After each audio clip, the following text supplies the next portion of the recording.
lumalalang isyu laban sa gobyernong Marcos, sinabi ng isang propesor na dapat nang makialam ang mga Pilipino at makiisa sa pagpuna sa mga maling gawin ng administrasyon. Ayon kay Professor Ana Malindugoy, idinadaan ng kasalukuyang gobyerno sa paayuda at pa-concert para maging bulag sa kahirapan sa bansa ang mga Pilipino. Si Margot Gonzalez magpapalita. Mataas na bilihin, mataas na presyo ng bigas, kuryente at tubig. Yan ay ilan lamang sa mga problema ng bansa sa ilalim ng Marcos administration. Pero tila daw karamihan sa mga Pilipino ay nananatiling bulag sa kanilang kasalukuyang sitwasyon.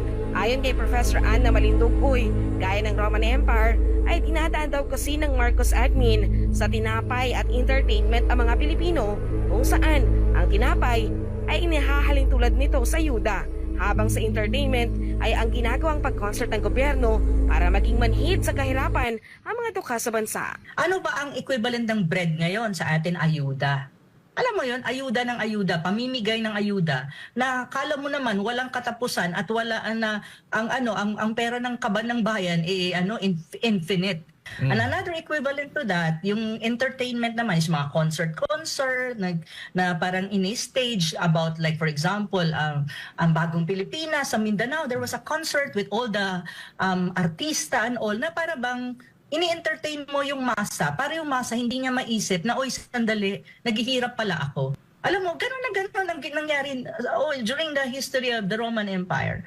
You will see it, and there's a parang parallelism na nangyayari. Yan ang strategy para, mabulag, hindi ka makaramdam. Ang pagpapakita ng first couple ng mga larawan na magkasama at kumakain sa restaurant ay bahagi rin anya ng strategy ng Marcos admin para idaan lamang sa pagpapakyut at aliw ang mga gutom na Pilipino. Magpapashot sila na they're dating and they put it in social media as if it is an entertainment kasi for other people for other Filipinos. Ay, ang cute, ay, ang love, ang nila, loving, oh wow. Entertainment yan Pero not all Filipino will buy that.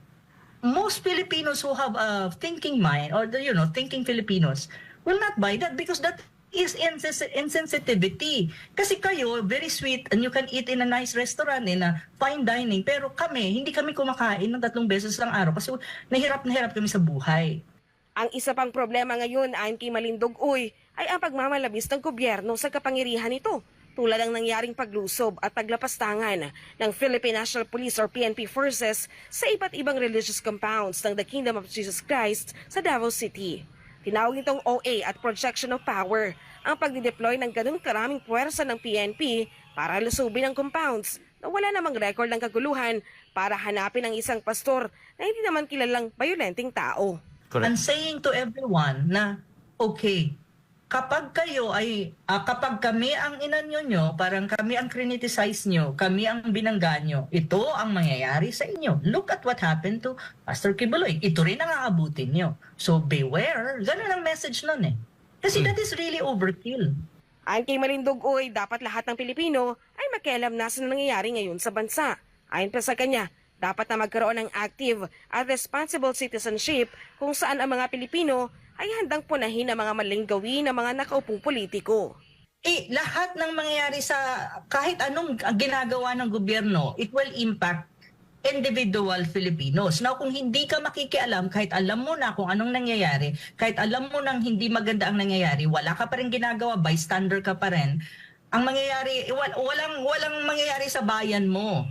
Kasi hinahayaan mong manalo ang mali over sa tama. Kaya nga, ang tinatawag natin, ang sinasabi ko lagi, Filipinos should exercise what you call responsible and active citizenship.